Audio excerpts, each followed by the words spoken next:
Friends, we're back. We're reading The Pivot Year by Brianna Wiest. I think it's Wiest, Wiest. I decided this year I wanted to read through this book kind of a day at a time. I haven't read it before, but every time I hear somebody talk about it, there's a ton of things that I take away for me. So we're going to go into day 3 today, and I'll read it to you, and then I have some things to share. All right, so day 3. One day you will realize that happiness is not what your house looks like, but how you love the people within its walls. Happiness is not finding success by a certain time, but finding something that you love so much that time itself seems to disappear. Happiness is not thinking that you've earned the world's approval, but waking up each day and feeling so at peace within your own skin, quietly anticipating the day ahead, unconcerned with how you are perceived. Happiness is not having the best of everything, but the ability to make the best of everything. Happiness is knowing that you are doing what you can with what you are given, and happiness is not something that comes to you when every problem is solved and all the things are perfectly in place. But it is in the shining silver linings that remind us that the light of day is always there, if you slow down enough to notice. Okay, so I made a few notes on this one. First of all, this one hits me hard because I was a single mom and my kids were really small and we had just moved and I felt overwhelmed. Every day I felt like had more dishes to do, more laundry to do. The house was messy.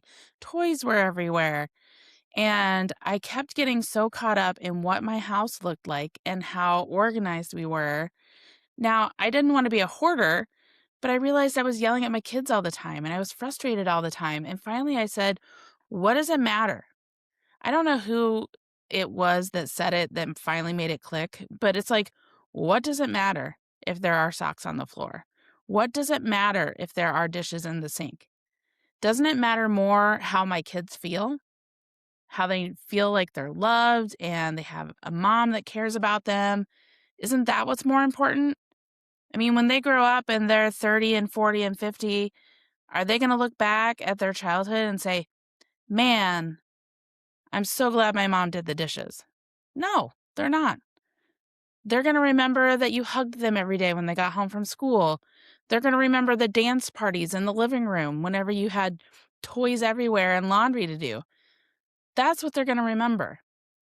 So if you today are so worried about what your house looks like and what everybody thinks of you, I would encourage you to take a moment and think about the people who live in your house and think about what it is that they mean to you. And when they are older and they look back on their lives, what do you want them to remember about your relationship? So that's number one. The other piece that hit me really hard out of this one was waking up each day and feeling so at peace within your own skin, quietly anticipating the day ahead, unconcerned with how you are perceived. Unconcerned with how you are perceived. Ooh, this is me. I am not so good in my skin that I am unconcerned about how I am perceived. I oftentimes put on a mask either at work or here or wherever to make myself feel like I'm acceptable. And one of the things I wrote down as my intentions for this year is to stop putting on that face. Stop worrying about what everybody else thinks of me and really feel at peace with myself. I'm getting older and I don't feel like this is serving me anymore. So I want to be my authentic, true self. And so that's what you're going to get. And I hope you like it. The other thing that really comes to me out of this one is that happiness doesn't come when you have every problem solved and all the things are perfectly in place. Because I do think that oftentimes in my life, I have strived for this.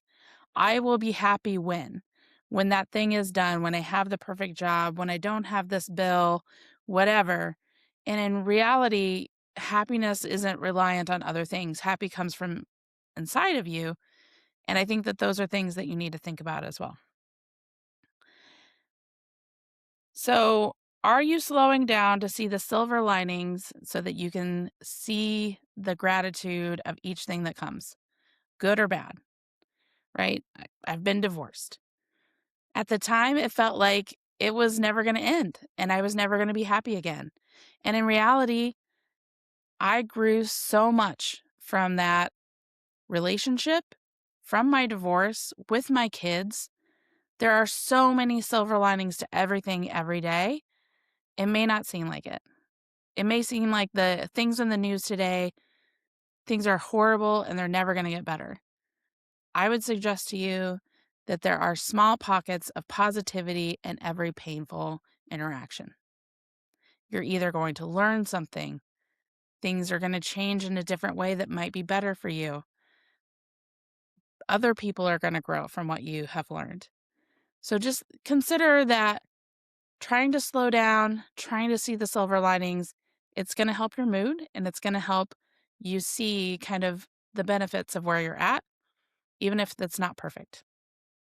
So I would ask you to ask yourself, what are you grateful for today? There's got to be something. I'm grateful the dog is snoring underneath my desk. I'm grateful that my kid texted me this afternoon a long list of things that he wants to do to help change his life.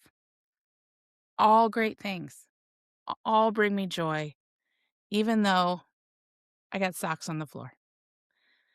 All right. I hope you took something from today. Again, that's day 3 of the pivot year. Hope you turn in next time. Thanks for watching.